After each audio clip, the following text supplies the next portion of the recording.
प्रेरणादायक कहानी। सच्ची जन्माष्टमी। शहर की सबसे बड़ी और आलीशान सोसाइटी में जन्माष्टमी की तैयारियां चल रही थीं। रंग बिरंगी लाइटें चारों ओर जगमगा रही थीं। हर गली कोने में फूलों की सजावट थी। झूले बांधे जा चुके थे और बच्चे राधा कृष्ण की वेशभूषा में तैयार होने लगे। हर घर से मिठाइयों की खुशबू, गीतों की आवाज और ढोल नगाड़ों की थाप सुनाई दे रही थी। इसी सोसाइटी में अमन नाम का एक लड़का रहता था, समझदार, दयालु और सबसे अलग सोच वाला। जब सब बच्चे सिर्फ खेल और उत्सव की चमक धमक में खोए रहते, अमन हमेशा सोचता, क्या त्योहार का असली मतलब सिर्फ सजावट और मस्ती है, या दूसरों के चेहरे पर मुस्कान लाना भी? सोसाइटी से थोड़ी दूरी पर बसी थी झुग्गी बस्ती। उसी बस्ती में रहता था राहुल, एक अनाथ बच्चा। न माँ थी, न बाप, न घर की छत, न 2 वक्त का खाना। उसकी जिंदगी हर रोज पेट की आग से लड़ाई थी। कभी होटल से बचा हुआ खाना, कभी लोगों द्वारा फेंकी हुई रोटियां, वही उसका सहारा था। राहुल अक्सर सोसाइटी की जगमगाती लाइटें देखता और सोचता, काश मैं भी कृष्ण की तरह सजा पाता, मिठाई खा पाता, दही हांडी में भाग ले पाता। लेकिन उसकी किस्मत में बस भूख और अकेलापन लिखा था। अमन ने राहुल को कई बार सोसाइटी के बाहर बैठे देखा था। उसकी आंखों में चमक भी थी और उदासी भी। अमन ने अपने दोस्तों से कहा, दोस्तों, इस बार जन्माष्टमी हम सिर्फ मस्ती के लिए नहीं मनाएंगे।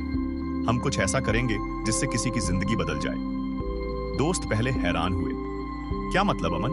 दही हांडी फोड़ना है, ट्रॉफी जीतनी है और फिर मस्ती करनी है, बस?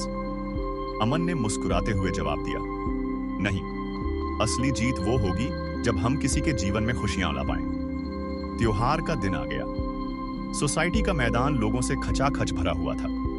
ऊंचाई पर बंधी हुई दही हांडी सबको लुभा रही थी। बच्चों की टीमें एक एक कर कोशिश करती, लेकिन कई गिर जाती। जब अमन और उसके दोस्तों की बारी आई, सबने मिलकर एक एक सीढ़ी बनाते हुए पिरामिड तैयार किया। नीचे खड़े अमन की आवाज गूंजी, संतुलन मत खोना, सब साथ हैं तो कुछ भी असंभव नहीं।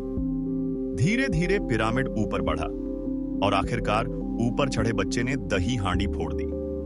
दही और मट्ठे की बौछार के साथ पूरा मैदान तालियों से गूंज उठा। उनकी टीम जीत चुकी थी। विजेता टीम को ट्रॉफी और इनाम में अच्छा खासा पैसा मिला। सोसाइटी के लोग बधाई देने लगे, लेकिन तभी अमन ने माइक थाम लिया और कहा, आज हम सबने दही हांडी तोड़ी है, पर असली दही हांडी तब फूटेगी जब हम किसी भूखे बच्चे की भूख तोड़ेंगे, जब हम किसी को शिक्षा देंगे, किसी के चेहरे पर मुस्कान लाएंगे।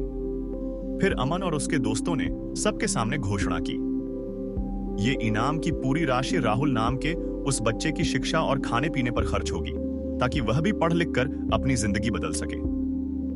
भीड़ एकदम खामोश हो गई। फिर धीरे धीरे तालियां गूंज उठीं। कुछ लोग भावुक होकर रो भी पड़े।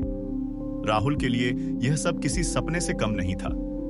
पहली बार उसने अच्छे कपड़े पहने, अच्छा खाना खाया और स्कूल जाने की किताबें हाथ में पकड़ी।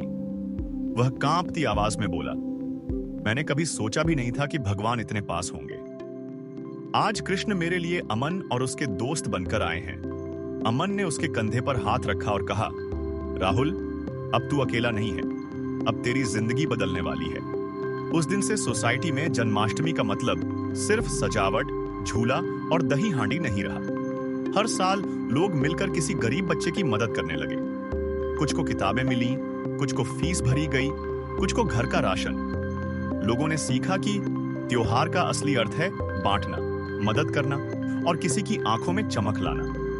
दोस्तों, जीवन में जीत ट्रॉफी जीतने से नहीं मिलती, बल्कि तब मिलती है जब हम किसी और की हार को जीत में बदल दें। जन्माष्टमी हमें सिखाती है कि कृष्ण की तरह बुराई से लड़ो और इंसानियत की रक्षा करो। आज अमन और उसके दोस्तों ने यही किया। तो क्या हम सब भी अपने अपने जीवन में किसी राहुल की मदद नहीं कर सकते?